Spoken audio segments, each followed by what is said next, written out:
Good morning, everyone. Hello. Um, uh, I'm Dorottya Zurbó. I'm going to moderate this discussion. And yes, I'm really happy to see so many of you in the audience in this Thursday morning. And I also wanted to thank the opportunity for the organizers that they made Doc Pro Academy happen, so we can be here. And I also want to thank you for our two wonderful panelists, Bipuljit, Basu, and Zsófi, Paczolay, that they accepted our invitation and they can be here with us. I wanted to mention a little personal note that one more filmmaker should have been here, Daniel Shah. He's from Pakistan, and his film is Make It Look Real. His beautiful film, it also plays in the program. But unfortunately, Daniel is living in Belgium, and unfortunately, he didn't get the visa to come to the festival because the Pakistani passport is not that strong, so he couldn't be here with us. So he will here with us in spirit. And I thought to share this information because right now the theme of the panel, as you may know, will be local versus global. And yeah, from local stories to universal themes, that how we can translate very culturally specific stories, themes into understandable and accessible for international audience. It's a very specific subject, but I think we will go into a big journey also in the creation process of the films. But because Daniel couldn't be here with us, I think it also kind of reflects to this theme of what are the possibilities of a filmmaker to reach his audience globally. And so at the beginning, I wanted to, since because we are going to talk about specific films, and Versio just started, so I'm not sure that you've all seen the films that we are going to talk about. So I wanted to give a brief introduction of our two wonderful filmmakers and their films, and I thought it would be useful if we watch the trailers of the films, so you get a sense of the universe of the films that we are going to talk about. So first I would like to introduce Zsófi Paczolay. She's a director and producer of a short film called Budapest Silo, and the co-director of the documentary I Am Here, which is her first feature-length documentary, and you can and she's participating with it in Versio. Since 2015, she has been collaborating with the Amsterdam-based collective MOHA, creating performative events that engage diverse communities. She graduated in architecture in 2012, and she has worked as an architecture and film mentor, co-led a workshop exploring human spatial perception, and served as a jury member and pre-selector at documentary film festivals. Through her films, she explores the layers of emotions, spaces, and relationships in atmospheric and sensory way. And Zsófi's film, I Am Here, that she co-directed with Dorian Riviera, takes place in Lisbon in 2020, in the middle of the COVID-19 pandemic, where the city's largest sports center was converted into an emergency shelter for people experiencing homelessness. Under the guidance of a very charismatic project coordinator, Teresa, a self-organized community emerges inside the shelter, one defined by mutual care, support, and dignity in extraordinary circumstances. And in the film, we can follow the different life stories of the residents and Teresa. So maybe let's watch the trailer.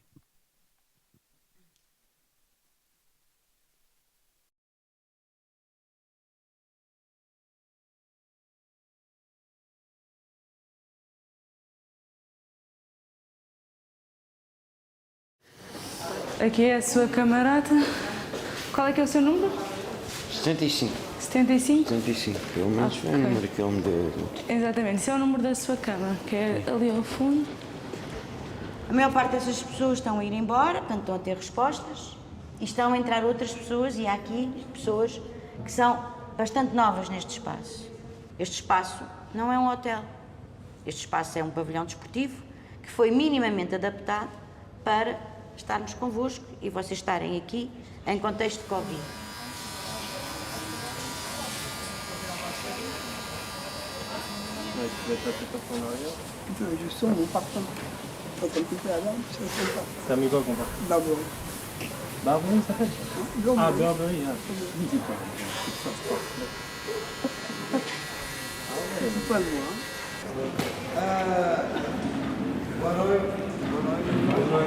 Primeiramente, quero dar cumprimentos a todos, saúde a todos.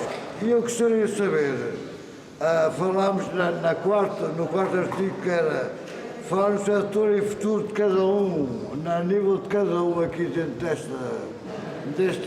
desta comunidade terapêutica.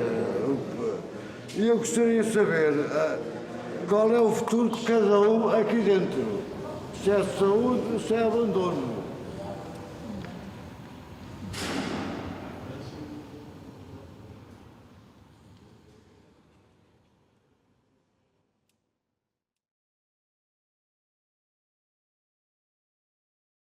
I would like to introduce you to Bipuljit, Basu. He's an independent documentary filmmaker from India whose films explore the intersection of social reality, inclusion, resilience, and poetic imagination. His first feature is Redlight to Limelight, which is here at Versio. He premiered the film at Sheffield Doc Fest, followed by a selection at several other festivals, DMZ Docs, Riga International Film Festival, and ITFA Best of Fests, supported by several international bodies, BBC, Storyville, Sundance, ITFA, and many other funds. The film has been celebrated worldwide because of its powerful human stories and cinematic depth. Bipuljit is an ITFA Academy alumnus, and his filmmaking reflects an enduring search for empathy and coexistence, blending realism with lyrical and emotional storytelling. I really like these biographies. And so Redlight to Limelight. I don't know, may I ask how many of you maybe might seen I Am Here or Redlight to Limelight? Ah, okay, there is a strong 5 people in the audience. So Redlight to Limelight follows a remarkable journey, a group of sex workers and their children in Kalighat Red Light district in Kolkata from a creative film collective point of view called Cam On. They learn filmmaking from online tutorials, make their own short films, and aspire to turn their brothel neighborhood into a film colony. The film blends first-hand community participation and with observational docu-style storytelling, challenging the usual portrayal of the community and adding layers of agency, craft, and hope. So, yes, maybe let's watch the trailer quickly.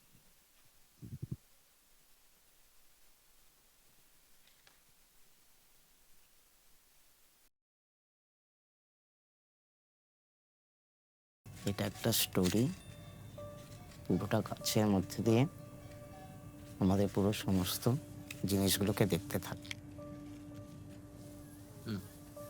ভালো idea. Action!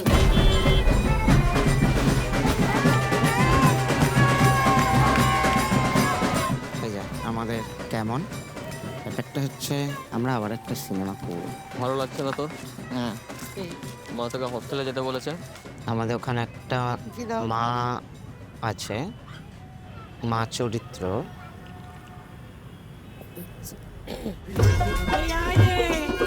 গল্পটা ওই রকমই ভাবে শুরু হচ্ছে। আসলে আমরা এখানে এই গল্পতে দেখতে পাবো যেটা, সেটা হচ্ছে একজন মেয়ে কিভাবে আস্তে আস্তে মানে মায়ের প্রফেশনটাতে ঝুঁকে গেল। সব তো ভুলে গেছি, কত আর আসি জানা নিজে গান বাড়িয়ে নিয়ে আয় না, টাকা দিতে তো চোখ তুলে নেওয়া বেলুয়া। এই যে সাইকারি মেয়ের কথা, হোস্টেলে রইলে হ্যাঁ আরো কিছু ঢুকবে কথা।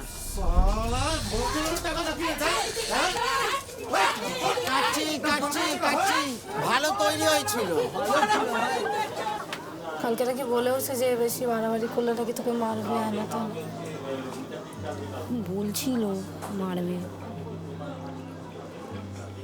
কি হবে, বাবা থাকলে পড়া যাবে না, আর কিছু নেই। মা ওই হারামিটাকে ছেড়ে দেয় না কেন? একটু কান্না কান্না ভাবটা ওর মধ্যে, কান্না কান্না ভাব। মা ওই হারামিটাকে ছেড়ে দেয় না কেন? শোন আফসারা, এবার একবার তুই যা দিয়েছিস তুই,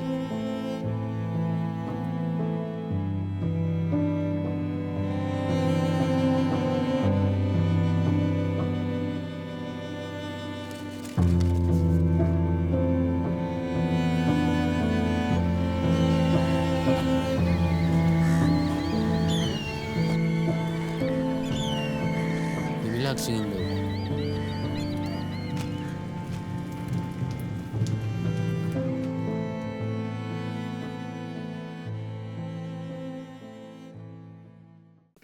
And last, I'm Dorottya Zurbó. I'm a filmmaker and also a university teacher.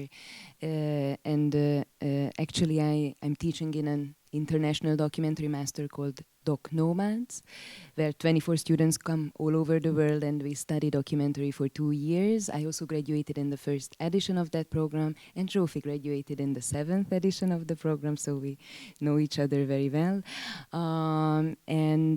Since we are going to talk about today's panel theme, I thought, because we are going to bring in like very specific examples from the films and how we created and how you created the filmmaking language, maybe we can also show the trailer of my last film, Agent of Happiness, which takes place in Bhutan, and I co-directed this film with Arun Bhattarai, a Bhutanese filmmaker, and that is our latest work together. And it's about, I don't know how many of you heard about Bhutan, but it's a small closed country in the Himalayas, and the government sends out happiness agents to measure the happiness index of the society every 5 years. And in the film we followed one happiness surveyor who went on door to door and measured the happiness level of the people while he was also searching of his own happiness.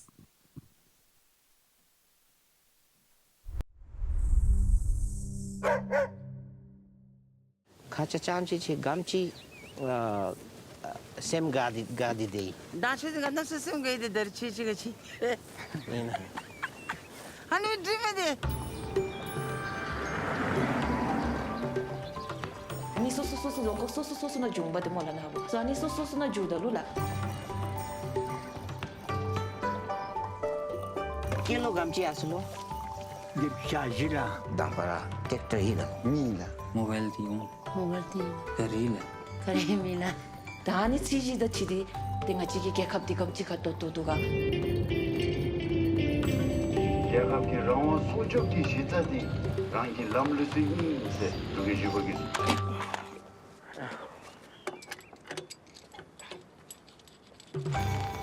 कुजो शिक्षा घर ठुलो luxury गाडी भन्दैमा के खुसी हुन्छ काकी पेलजोम याची गागोमे हा हा हा हा बेबे याची गागोमे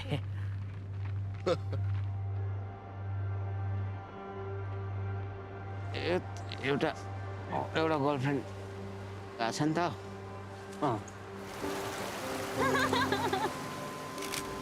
Để drone ý gọi là Lila.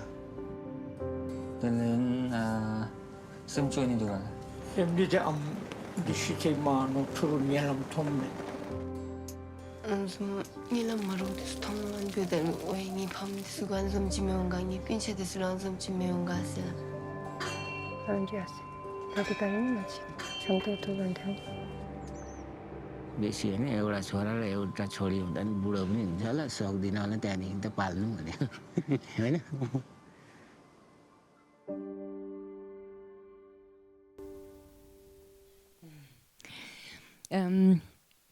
Okay, so let's start.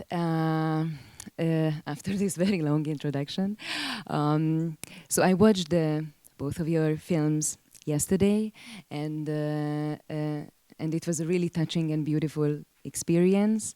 And I think you have to see each other's films, because there is a lot of resonance and similar resemblance in the films, especially in its soul sensitivity and approach to a community. So I think it's a really nice discussion that you are here right now.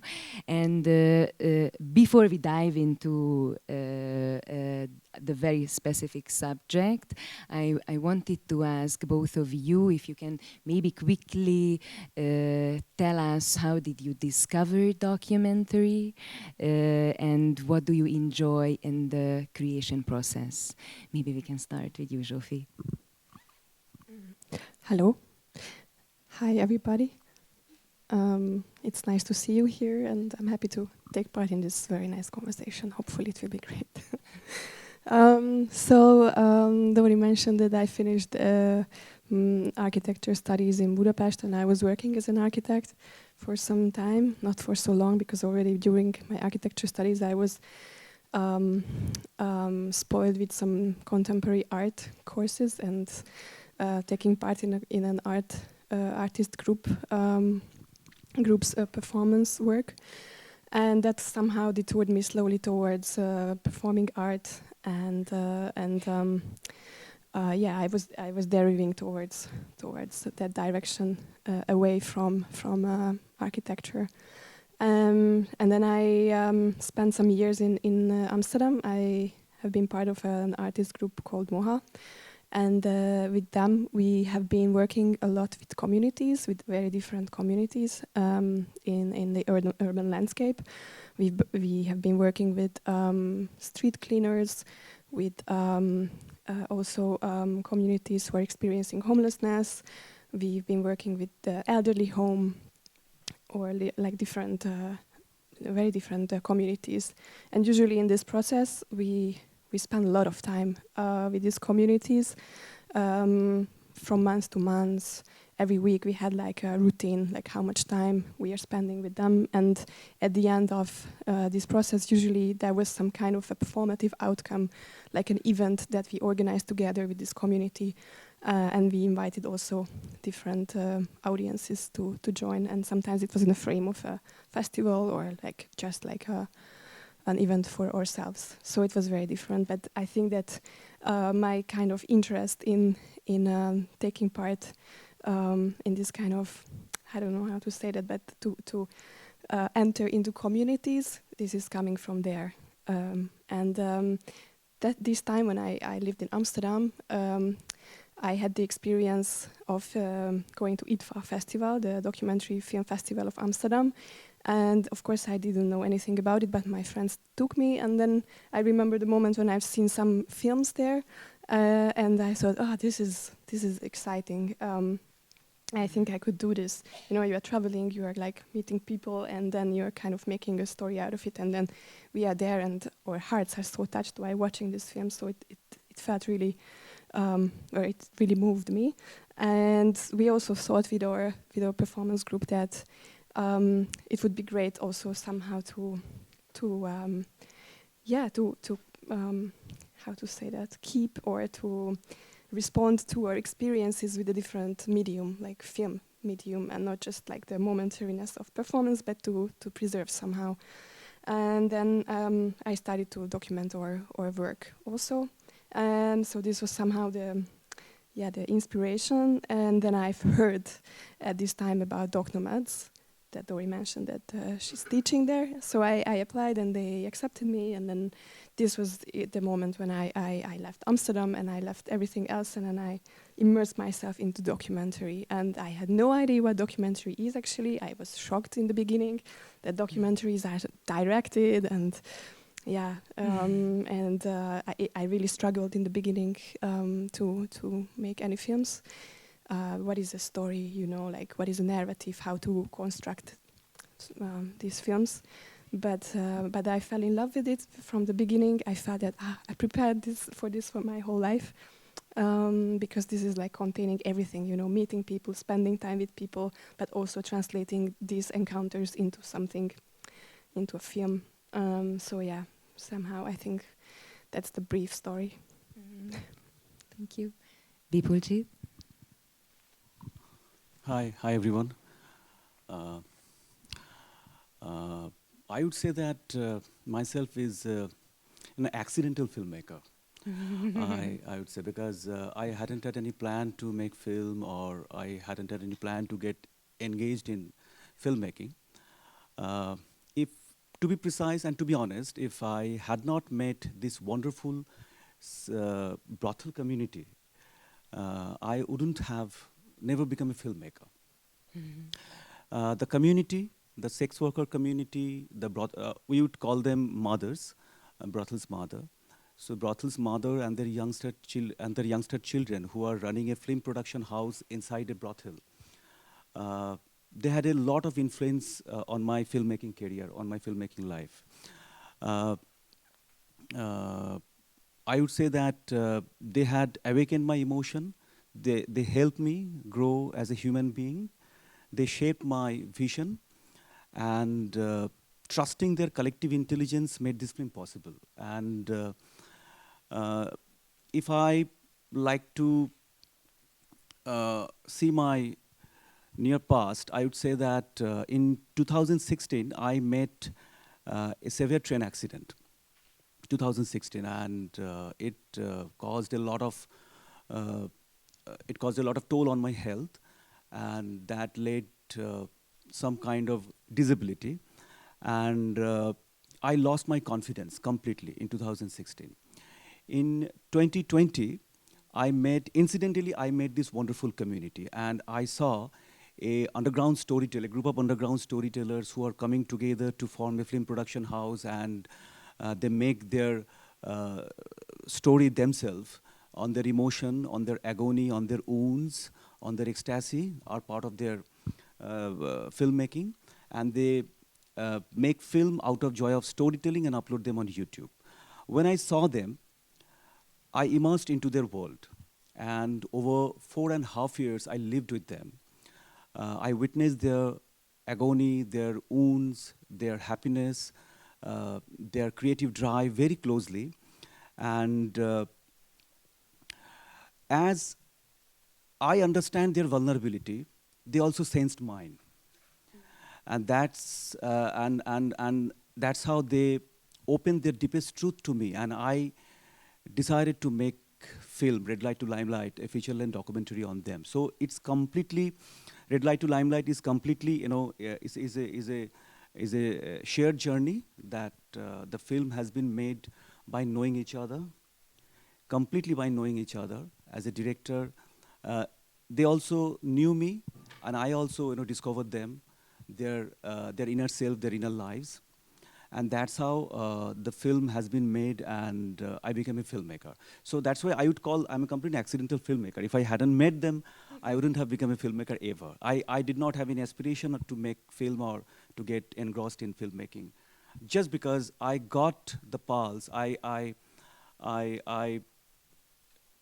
saw that this is the high time I could tell a story. And Camon team, the film production house run in a brothel is such a team that just, you know, stimulate me to tell the story, and finally Redlight to Limelight happened. Thank you for sharing these beautiful stories. I have the feeling that that somehow, because like documentary filmmaking can take, like, you need a lot of engagement, and it can take like several years to finish a feature-length film. Like, I was filming my feature for 5 years, and I guess you were also following the characters for several years, but somehow I think to this process you need something that Bipuljit you shared with us, that somehow the encounter with the collaborators, the protagonists, and the experience of stepping into someone's life or somehow mutually gaining trust of each other. This kind of experience is it's something that you have to fall in love with, and also I think I always experienced it in a way that because you step into microcosmoses that maybe it's not on your own, or lives that you would never experience otherwise, and you are trying to create something together, and creating this space where you can listen to the other and translate that life experience and that sensitivity into the film language and create something together. I think that's the beauty of documentary filmmaking.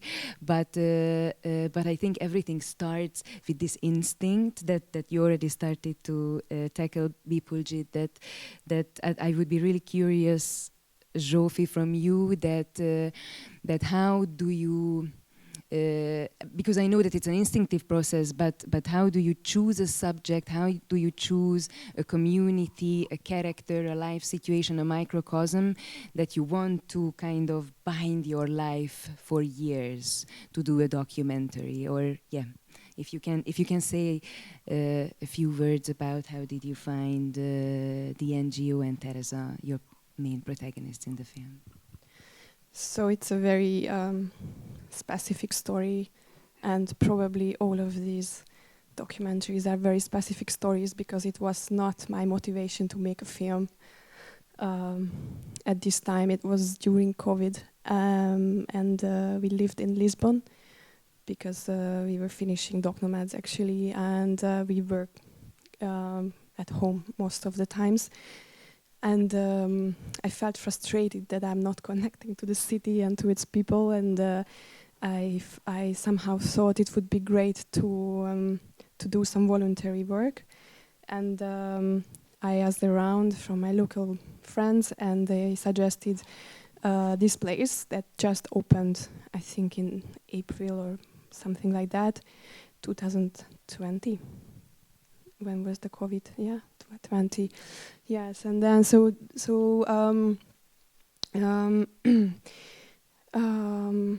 they opened this place. The local municipality of Lisbon, they opened this sport complex because suddenly there were no people on the streets, and people who were in situation of homelessness, they couldn't access anything, like no money, no food, nothing. So there was a crisis. And everyone was a bit scared, like what's going to happen to the people. So they quickly had to respond, and they opened this sport complex where they just put beds, and they tried to channel all kinds of resources to this place to help them to survive this period. And so we could join here to help this as volunteers, giving food, giving cigarettes, coffee, having discussions or conversations with people, and just try to help to run the place somehow. Because in the beginning, like, it was two ladies, like one of them, Teresa, who you've seen, and her colleague, and they coming from the municipality, and they tried to collect a team of workers who could help them. Like, they were coming from all kinds of social studies, universities, students, and they were trained to be technicians in this place during when it was already happening. So it was very spontaneous. So it was kind of first it was just about volunteering, and of course it was a strong influence that we had to also make a film for our Doc Nomads studies. And I was working parallelly on another topic, another subject in Lisbon. But then somehow this experience to be here, to spend time here, it was so strong. And then we started to know so much about this project. It was really, it had a deep impact on us. And then also we were like curious if it would be at all possible to make a film here. We almost didn't dare to ask, but then we asked. And then Teresa was really excited about it. She thought, you know, this project is very experimental, very unique, and it would be amazing if we could preserve something from this project. So it would be very exciting if you could film anything. Who you want to film with? Tell me, and I will talk to the person. And so she was like really like already in the action. So then somehow these were the first steps to dare to imagine that a film in this place is possible at all, because I think it was in the beginning it was not imaginable for me. Thank you. And Bipuljit, because in both of your films you are working with very vulnerable people, a very marginalized community, also like people that we could see in many films or documentaries, and I'm curious that I really love that unique angle in your film, which is the co-creation, and that the community is creating their own films about their own life, and you have this meta layer that you are following the process of those short film coming to life, and somehow what we have, I think, kind of a perception of stereotypical perception of how people who are coming from a brothel are represented, or what could be their fate, but somehow through art and through creating their films, the hope and this immense joy of doing something together, it's a very special emotion and energy that drives your film. And I would like to ask, how did you develop this approach that you are going to give like directorial author agency to your protagonists, the authorship, and how did you combine it with the observational footage? And maybe if you can comment on it, that did you think of this concept from the very beginning, and did you was it like intentional to try to find a new angle that can be maybe exciting and touching for the global audience? The approach of making Redlight to Limelight is very organic, I would say. Very, very organic, because in 2019, when first time I met them, and over the years I spent times with them, the way the brothel was discovered in my eyes was really different than the other films made on brothel subject. I discovered the philosophical aspect of a brothel. I discovered the human value system that the women imbibed in their mind. I discovered the art practice of marginalized community, which is completely unexplored in the mainstream popular culture. I discovered the aesthetic parts they practice in their lives in marginalized communities. So this is completely different aspect. It's a completely flip side story of a brothel that usually are seen in a completely different way. That's why I decided to make, and that's why I would say that's why I would develop a new creative lens to see the brothel in a completely new manner, because I realized that if I had not met the brothel, the brothel in such a manner that I want to make, there is no any point of making this film. So a completely organic lens, a creative lens, the way the brothel was discovered in my eyes is the Redlight to Limelight. So approach was really organic. Gradually, I start developing the approach towards them, like how they should be filmed. And one more important thing is that their dignity, that if you see the film, the full-length film, you can see that how the sex worker women, they appear on the screen is in a very dignified manner. Like, I maintain the dignity throughout the film because they are sex worker, but sex work, the profession is their compulsion, is not their choice. So the dignity and the respect they carry themselves, that should be reflected on my film. So that's why I had to develop a completely different approach, a different lens, while filming the entire community and especially the women. Thank you. May I add something to my previous answer? Because I think I kind of stopped a little bit before I answered actually your question. Because so after somehow this whole access opened up, I think it's also important to mention what was our motivation somehow. That we talked to people who are living there, and we get to know each other while having discussions, and they know that we are filmmakers. And somehow it was always a bit of a joke that, yeah, you should make a film of this place because people should see how we are here inside, you know, that people live like this and what kind of situation we are at. And that put a little seed already in our heads. And second of all, this sport complex was located in a neighborhood with like very tall buildings around, and the neighbors had huge problems with this place. So they were like, they had a Facebook group and they were commenting on this place that how could they make this place disappear from here, and it is terrible that this project happens there without asking them. And I even experienced that people were throwing things from the window. I got some eggs in my in my neck because they really didn't like this change of vibes there. And of course it makes sense, and this should have been made in a smoother way, the relationship between this place and the neighbors. But still we experience so much. Yeah, like the expression of the society, this dense way of expressing hatred and isolation. This was like really intense, and then somehow we felt that we have to talk to them, you know, like they have to see this place from inside because what is happening inside is amazing. There was like a community of people, like over 100 people who were trying to create a very new community, and they had routines from the morning to the evening.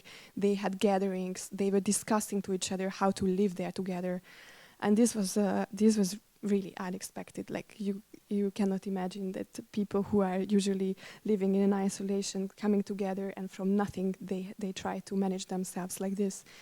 And they have so much to tell, so many amazing stories, so crazy life stories, and then we really felt that this should be something seen by these egg throwers, and also I think that we felt also on our skin that to end up in this place, to find yourself in this kind of vulnerable situation, it's a matter of luck or misfortune. So we felt really close that, yeah, if you don't have the security network in this kind of COVID situation and you lose your job from one day to the other, you cannot pay your rent of that month, you already find yourself in that place. So it really closely resonated with my security feeling that I could live in this, or I could be in this place if I'm not so lucky. So then somehow all of these things were giving us this very strong feeling that, okay, this is something that we should make this film. We should make this we should make this film. And with Dorian, we both really we were doing this together. We went there volunteering together, so we both had a lot of discussions about it, and we felt that, okay, we will jump into it. And at one point you start to talk about it and you jump into it, then there is no way back. You feel at one point that you already have the film. You start to do it, and then people are expecting that you will make it, and that from that moment there is no way back. You have to go all the way, because there is a responsibility for this community. And I think that I also remember that moment when we had that feeling that, okay, from now on we have to go all along. And that's really heavy, because you know it will take years, actually. Yeah. And can I have one short question to Zsófi? And you as a Hungarian, you were filming in Portugal, in the shelter, in a different cultural environment, and you were filming that very specific situation, that how a so-called NGO, a community, is trying to operate on a different level, how they are, what is a really beautiful recurring scene in the film, that the homeless people and the organizers, they come together and they are, with long discussions, they are trying to organize their life and teaching each other to self-respect. And then, and there is a lot of, to understand the system and the different philosophy of Teresa and the NGO team and her approach to encourage and integrate people. There is a lot of dialogical scene.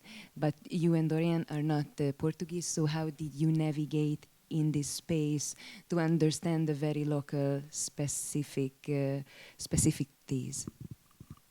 Yeah, that took a long time to observe things, and we felt really stupid because many things were happening in front of us, and of course we didn't understand many things in the beginning. So it took really it was a long process to kind of understand what is the core of the organization of this place. And then of course first you see visible things like the different routines when you can enter the building, leave the building, when you have the dinners, the different meals, how the cleaning works. So like the very, very visual things. First we were like we were kind of seeing and noticing those kind of things, and then slowly, bit by bit, we understood more and more because we listened to these conversations that Teresa had with the technicians every day. When there was a shift change, for example, she had a discussion with her workers, and she was explaining, I don't know, her point of view on things. And then the first group who finished the shift, they had to explain everything that happened until that moment to the next shift, so everyone knows the same things. So then those kind of discussions, we could also listen a bit because we had some help of translators who were like telling the main things, what has happened there. So like gradually we catched more and more from this kind of conversations, and then we understood that who are the different participants or who take different roles in this space. Like Teresa was the leader, the main coordinator coming from the municipality, but she was accompanied by a group of psychiatrists and some other organizations coming from Housing First and coming from how to say that, who are seeking for jobs, like an NGO who is helping to find jobs to people. So like actually she was kind of the heart. She was the one who had this idea, or like the concept. She brought in a concept that never existed before, and then she gathered like a group of different organizations and participants who could make this happen under one roof, because normally these kind of functions, they are like really scattered, and people have to find these different things in different places. So to pick up all of these different elements, it was just a long time. And Dorian, because he's French, he understands a bit of Portuguese, and then we always ask for some help, but you know, from just kind of like being in the situation, you always understand a bit what is happening from your intuition, but of course the details can be very lost. So because of that, I felt that we are a bit, I don't know, a bit disabled because of the lack of understanding, but still we could always compensate with something. We could always ask. Yeah. And Bipuljit, because you worked very intimately with the brothel community, and you had a really close relationship also with some of your main protagonists. When you started to understand yourself that this is going to be a feature-length films and you are going to need the funding because you have to complete the shooting, the post-production, maybe even pay for some of your collaborators from the community.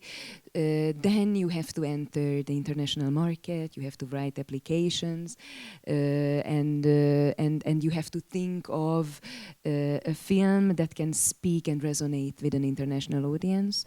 So maybe switching to our panel theme, how did you think of your film and how did you develop your film in a way that it can be understandable for a global audience? And did you have any specific examples, maybe something, a scene or a cultural context that you had to find a creative solution to translate it to an international audience? Because I came from Global South.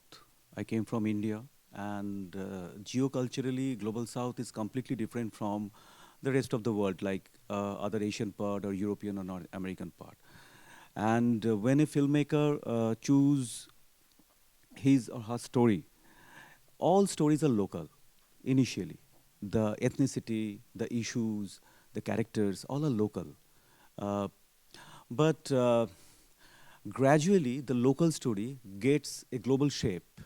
And initially, when I started making the film, I had not had any idea about that how to make a global film. I know that I'm going to make a local film. The stories, the characters, everything, the story space, everything are local. And the issues, the brothels. The brothel issues, so many films have already been made on brothel issues. So there isn't any new thing about it. Then I realized a few things, and I started developing a few aspect of making this film. The first thing is that I realized one thing, that in the global market, when the first time I entered the pitch forums, different pitch forums, overall I pitched 7 pitch forums, from India to Korea to Germany to UK to Canada to so many pitch forums that I pitched the film, and I got the pulse that what exactly the decision makers are thinking about the film, what they want, how they want to see the film, what is their perception about making this red light area story. Then I realized one thing, that when somebody starts making a film and trying to tell and trying to bring a new perspective or new aspect of the old issues, it attracts the global audience, the global decision makers. Audience comes later. The first gatekeepers are the decision makers at the pitch forums, broadcasters, distributor, producer. Once they agree to be part of on your board, then your first step is achieved. Then I realized one thing, that when somebody starts making a film and bringing some new perspective of an old one, like as I told you, that Red Light to Limelight is a completely flip side story of a brothel story. Like I did not want to get into the violence, the abuse, the like human rights violation, the kind of human rights violation every time they are facing over there. Domestic violence. I didn't get into the film directly. What I tried to do is their creative drive, their aesthetic part, their art practice. These all things I'm trying to club into one place. And first time, I think the decision makers, they agreed to be part of it. My first step, was achieved. The first. Second, I think one more important thing is that connecting your film thematically to different social development context, like women empowerment, like social equity, like social participation, gender equality. If you club your this kind of issues to your film, and if you find that these issues are very much relevant in your film, that also help you to go to the next step, to become a global film. And one more important thing is I realized that reflecting in your film, that restoration and ensuring the human rights is very important part in your film. So I think these are the parts. Gradually, I started developing in my film, in Red Light to Limelight. I saw all the issues are relevant in my film, and I started pitching the film in such a manner on the different pitch forum domains, and gradually I start getting the response from the international giants, and these were the steps I had to overcome step by step, and finally, Redlight to Limelight get a foothold under its feet, and that's how the journey started. And journey started from local to a global one. Thank you. Yeah, I just want to say that this is so precious to hear because even I have no idea how to enter into this kind of sphere. Like our film was made in a very different way, in a very local way. So thanks, Bipuljit, to share it, because I think we stayed very local in Portugal. We only worked with the Portuguese fundings, and it stayed also very small, I think, because of that. So yeah, it's very nice how to translate a very local story into something that even can be perceived by the other side of the planet. So that's what we can do, that we can share our experience, because I did not have any kind of idea that how a global story can be translated into the global one, how a local story can be translated into the global one. But gradually I learned a lot of things when I interacted, when I took part in all the process, and I realized that how this thing happened. So it's all about experience. Yeah, and then thinking also to process a bit. So I think it's a smart approach. Maybe Dori also have a bit of experience with this, with your film, because I think you have also very good. I'm a bit curious about that, because your film also went around the whole planet. How did you do it? Sorry.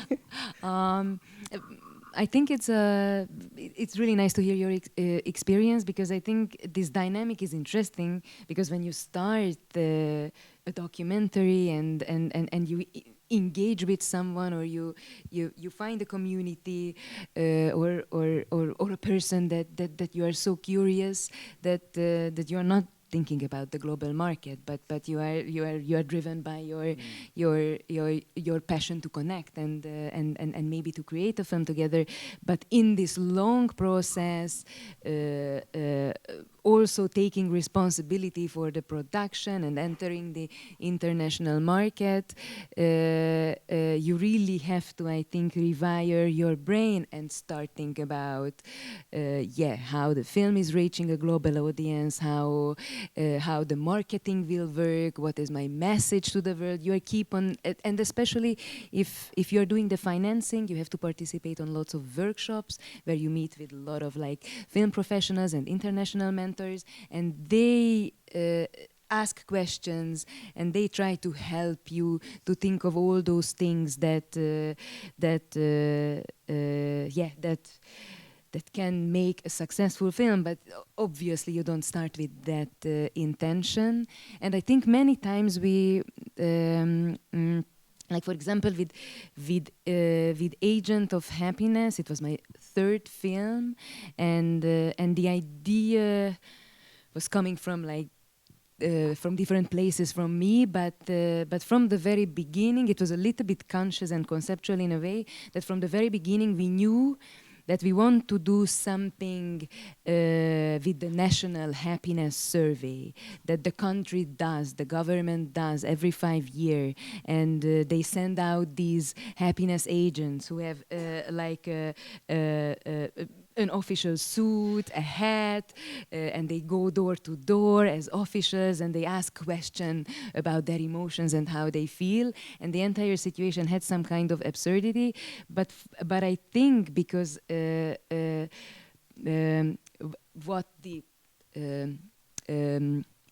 what the global market knows about Bhutan, it's always about this gross national happiness, the happiness survey, and that it's a country that associated with the well-being and satisfaction. And from the beginning, we had this urge that we want to show something that goes beyond these stereotypes, but maybe we can use this global issue that you mentioned, or bigger issue, the gross national happiness, but it's really important for us that we get close to people, and we understand the inner life stories, and we little bit deconstruct this very stereotypical notion of the happy Bhutan, and find the universalities and show something beyond this exoticism, and show something beyond their national happiness statistics. So it was we always had the back of our mind, but obviously the passion for the film came from a very concrete thing that we met with two happiness agents during the shooting of our previous film, and then the dynamic and how they were doing the happiness survey and the whole absurdity of this situation, it really caught us, and we got really interested to them. But yeah, so it's kind of I don't know how clear was it, but it kind of always flipping in your mind that you have something very concrete, very local, a real relationship with a person, a community, but then at some point you have to make it conscious and maybe opening up to more like themes which has like social weight or themes that the international audience interested in, but that can be really at the background, and I think you can still be very human in your film. It's true that it would be your conscious effort all the time, throughout the time, to how to find out very thematic, global context in your film. Is it throughout the process, and most of the time, all the decision makers, your mentors, your advisors, your tutors in the Pitch Forum, they make you think about on these issues, on this thing repeatedly throughout the time, and it's a kind of brainstorming all the time in your mind that how you are trying, what would be your intended audience, and how you grab it, what would be your strategy, and how you'll be able to reach them. So these all are coming in your way much later once you start with your local story, and then it's being shaped up as a global one, like it started getting attraction from the global decision makers. Yes, that's true, and I think I also experienced, and I think you too, that for example, if you enter to make a film to reach an international audience, you really have to participate in these market events like pitching forums or rough cut labs or development markets, which I think the next panel is going to be about, because that's how you create visibility to your story and to your film, and then all these decision makers, selectors are remembering your film, and somehow they are following the process of how it evolves. But we participated like two workshops, two rough cut workshops with Agent of Happiness. One of them was Doc Incubator, which is a very long workshop with 3 sessions, and there it was really interesting that like everyone brought their rough cuts which were like not working. It's still films that you really have to work on a lot to find the best way to tell those stories. But I experienced many times that in these rough cuts you had the core of the film, maybe the emotion, the relationship, the concrete life situation. And many times we have to find creative ways to how to incorporate the context or the political or the social, the bigger context in the film. And for example, like with Agent of Happiness, it was really difficult to explain in the film what is the happiness survey, what is this gross national happiness, why those agents are going and doing this extensive questionnaire, and why they are collecting these data, or what are the very specific social issues in the country. For example, in the film, we have a storyline which reflects on kind of a social injustice towards the Nepali minority, but no one ever heard about it. So somehow we have to find a way to have a hint, to explain it, but not in a didactical way, but more in a cinematic way. So, so what we created in the film, because we knew that we want to find a more cinematic solution than just putting like a subtitle at the beginning, that we collect did archives that maybe the King's speeches in the film, or like advertisements that were explaining gross national happiness, or we were also like trying to film a scene where they train these agents so we understand what they are doing. And for example, these archives, we put it in the TV at some point in the film, so that's a very obvious tool that you can use, that sometimes the radio, the TV, to hide or to inject the context that the film really needs. True. Absolutely true. I'm not sure how to ask this, but because now that you are talking about this, this comes to my mind that, and this is a question for some time in some conversations with documentary filmmakers. So what does it do with your film if you participate in this kind of workshops and forums? Like, so is it going to make them look similar, like structure-wise and storytelling-wise, so that it can be perceived by the most wide audiences? Is it going to lose its specificity somehow, or like its uniqueness of maybe, of storytelling, or does it give chance to the film to actually be told in its best form? So it's like a, it's very interesting for me. Like if you think it loses something, that you had to pitch it so many times and you had to make it in such a way that like a bigger audience can perceive it, and maybe it loses some things.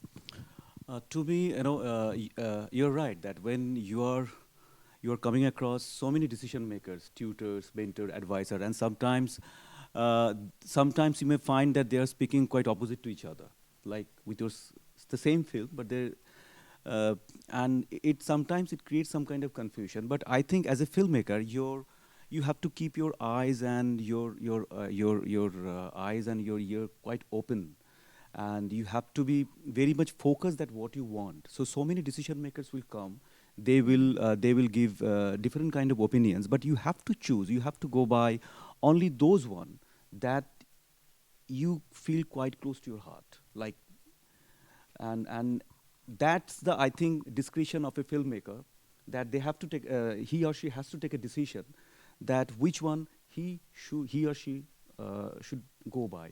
It's very important decision, and this cannot be taught in any pitch forum. It should become from your inner side, that you shouldn't lose the core essence of your film, that what you want to make, and you have to deal with all the comments and remarks, all the contradictory comments and remarks, and which one is suited to your film, your thought, your vision, that you have to decide upon. So it's up to the filmmaker that, and it's a part of the process, because so many decision makers, international players, broadcaster, producers, sales agent, distributors, they all come, they all speak to you, funders, they all come and speak to you, and they speak to you from their own agenda, own perspective, own objective.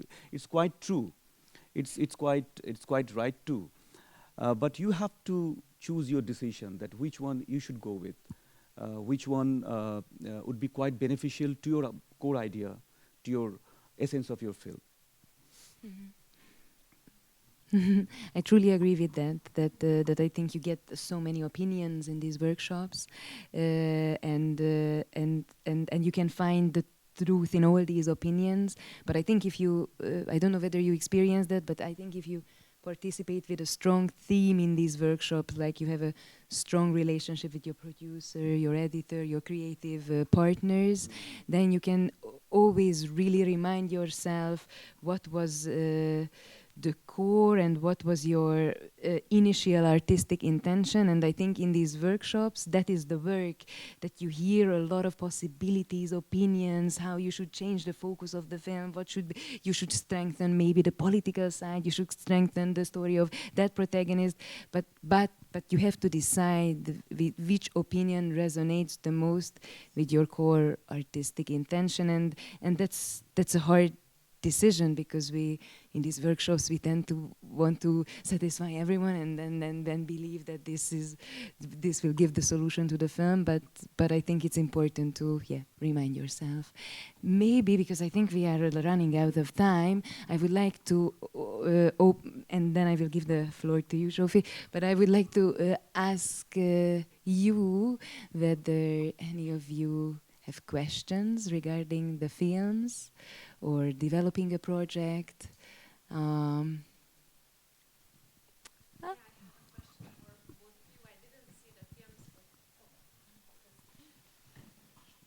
So I wanted to ask if you had any specific phenomenon or a scene that you thought that it's so specific that you won't be able to include it in the film, and either you didn't include it and why, or if you found a solution for it? To me, like a special approach that I wanted to incorporate in this film is the film within film. The entire film goes with film within film. So the fiction film that Camon team is making, and we are making our documentary on their fiction film. And sometimes the two stories, my stories and their stories, are intertwined to each other. So film within film. It's a very difficult approach to maintain throughout the film. And I came across so many different kind of opinions with different decision makers, and but I stuck to this main core essence of things that I wanted to incorporate. So I think your focus is very important. That what you want to incorporate and what you do not want to incorporate. Your focus should be very intact and very it should be very comprehensive, that what you want to do, how you want to view your film, your own film. First, you are the first person who see your film first. You're the first audience, actually. So your vision should be very clear about what you are going to do. So to me, I think I'm quite happy, and end of the making this film, I'm quite happy that whatever I wanted to do with this film, I was able to make it happen. And do I understand well that your question is about editing, right? Or it's also about filming? Well, it's constructing how you explain to an international audience a specific subject within the film, or a phenomenon, or a gesture. Yeah, I'm not sure if I completely understand the question. It's I think that the editing was. I mean, we shot a lot. We had so much more material than you see, and I think we had to let go so many ideas and so much content, and because we wanted to, of course, really show the feeling of this place, and yeah, for me, the ideal film would have been like 4 hours long. Actually, there was a cut in the beginning that was like 3.5 hours long, and then I thought, okay, this is really close to what I would like to make. But then, of course, it's a demanding thing to show so much. So we decided that we're going to like reconstruct and make something different that will be 90 minutes and that will need a different structure. And then that resulted another flow of let go, like a lot of ideas and a lot of details of this place. Because for me, the more details you would understand about this subject, is better, because it's so specific, and then I would really like to be fair with the whole subject and with the people who gave their trust and permission to shoot there. So of course it would be really nice to show all the sophisticated details, but then of course we had to kind of crystallize all of it into a smaller piece. And it was not something that we, it was a matter of editing. It was a process of editing and then make decisions how the story can be told in the most clear way. And then it was really just giving itself as we were working on the editing. And it was the matter of being fair to the main characters who we chosen to show their stories. So we just like tried to really to keep those things that help to understand their stories the best. And that was really painful, of course, because a lot of things couldn't be involved in the film, but it's the, how to say that, the rule of the editing, or the nature of editing and storytelling. Yeah. Do you have any other? Maybe we have time for one last question. Borcsi. Thank you for the question, Agi. This is maybe an experimental question, or I'm not sure what it is yet, but I find this topic, local versus global, very interesting, and I was just wondering, we always aim global with these kinds of documentaries, and I would be very interested to see all these films if they were not made with the thought, I want the whole world to see this, but let's say my city or this community that I was working with, or only the members of that neighborhood, and how different would these films be, or is there room for these kinds of ambitions, or I don't know. Mm-hmm. Mm-hmm. Mm-hmm. I didn't get your point. You come again. What's your last question? Okay, then to make it specific, in what sense would your films be different if you would have only made it with a local focus, or for your community, or for the, maybe not only the people involved, but your, the neighborhood, or the city, or the community? I can quickly say it. Okay. Yeah, we showed the first version to the community. Actually, that was a 25 minutes version, and we screened it in the place. And 60 people came to watch it, and some of them they were very enthusiastic and they loved it. Some of them were disappointed because they didn't find themselves in the film, and they knew that we were shooting with them. So yeah, it's a very different expectation, because they know the place, they know the rules of the place, and they just somehow, maybe they expected a memory. And also when we showed it to Teresa and to the workers, and they of course they liked it because they were so nostalgic about it.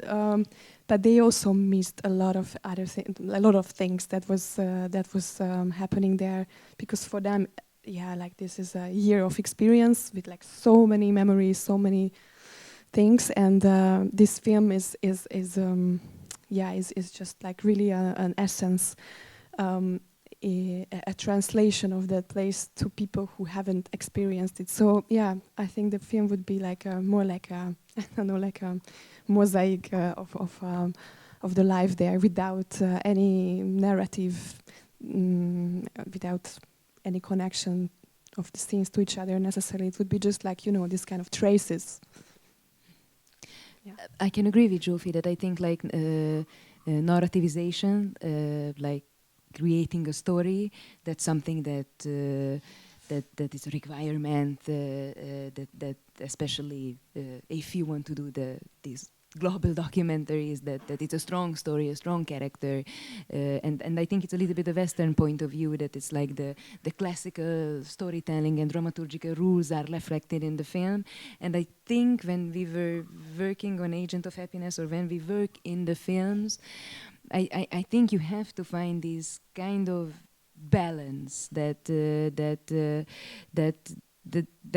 for example, like in the workshop we had this expectation to make the film more character driven, to make the film more classic, but somehow we felt that it's for our story it's more truthful, because it's coming from Bhutan, it's an Asian story, and we also had this a bit more experimental approach at the beginning, that we will see a lot of mosaic stories, and it will be more of a meditative and contemplative film, because we feel that it's more truthful to the culture, to the people, original, and yeah, this is the essence that we experienced in the country, and maybe then you keep this. But for example, maybe you can make a little bit of compensation if they need more contextual information for a specific, I don't know, cultural or historical context. You can find a creative way to inject that. But it's kind of like the entire editing. It's kind of fine tuning and finding this balance to, again, like stay true to your artistic intentions. But I think it's a really good question, because that's what you are thinking all the time. Yeah, and just that there was a motivation that we want to tell this story, to amplify this story from the center into the neighborhood, into the city, into a wider audience. I don't say we had this global mission, not at all, but still it was somehow important for people inside that they are visible from the outside, and how can you give the minimum to understand the context? Yeah. Fanny is looking. Sorry, I think we have to close the conversation. But thank you so much for the question, and thank you so much for this beautiful insight in the creation process. I just wanted to mention that you can still watch these two amazing documentaries. I Am Here will be played the 15th November at Movies, and Redlight to Limelight also 15th of November at Movies, but not in the same time. So yeah, please grab the chance to watch these films. Time is 6:45. Yes, and or is it 6? 4:30 for 6. 6. Oh, okay, then yeah. Yeah, exactly.